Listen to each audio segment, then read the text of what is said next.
దీన్ని పారేస్తున్నారా? ఆ తప్పు మటుకు అస్సలు చేయొద్దు. Hello, good morning.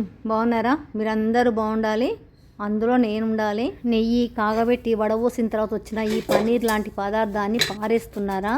ఆ మిస్టేక్ మటుకు ఎట్టి పరిస్థితుల్లో చేయకూడదు.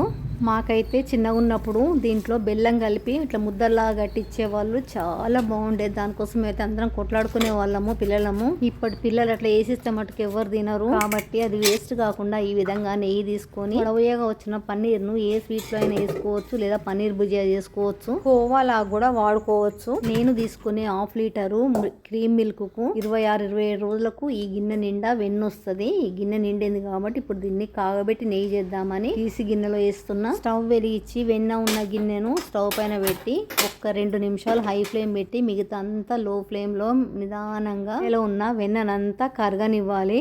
హై ఫ్లేమ్ పెడితే మటుకు పొంగిపోతుంది, కింద మాడుతుంది. లో ఫ్లేమ్ పెట్టినా కూడా ఒక్కొక్కసారి పొంగే ఛాన్సెస్ ఉంటాయి కాబట్టి అక్కడ జరగద్దు. స్టవ్ దగ్గరనే ఉండి పొంగు తగ్గేంత వరకు కలుపుతూనే ఉండాలి. చూడండి, అయిపోయింది. 15-20 నిమిషాలు కాగబెట్టేసరికి వెన్న నెయ్యిగా మారిపోయింది. ఇంకా అయిపోయింది. స్టవ్ బంద్ చేస్తున్నా.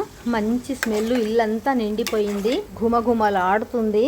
ఈ నెయ్యిని కొద్దిగా చల్లారనిచ్చి ఒక స్ట్రైనర్ తీసుకొని ఒక గిన్నెలోకి వడపోసుకోవాలి. దీంట్లో ఉండే కోవా అంతా స్ట్రైనర్లో పడుతుంది.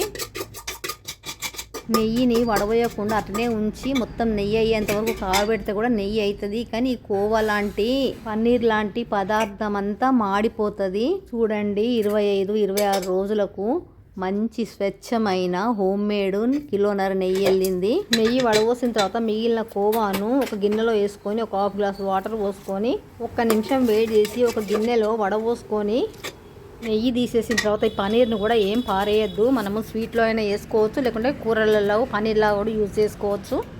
నేనైతే ఎక్కువ స్వీట్లలో వేయడానికే యూజ్ చేస్తాను దీన్ని. వడపోసుకున్న ఈ నీళ్ళన్నీ ఒక చిన్న బౌల్లో పోసుకొని ఈ బౌల్ను ఒక అరగంట ఫ్రిడ్జ్లో పెడితే దానిపైన నెయ్యి అంతా ఒక లేయర్గా ఫామ్ అవుతుంది. అరగంట తర్వాత బౌల్ ఫ్రిడ్జ్లోంచి తీస్తే నీళ్ళ పైన నెయ్యి అంతా ఎట్లా వేరుకుంది చూడండి. పారేసే దాంట్లో ఎంత నెయ్యి వచ్చిందో చూపిస్తున్నా మీకు.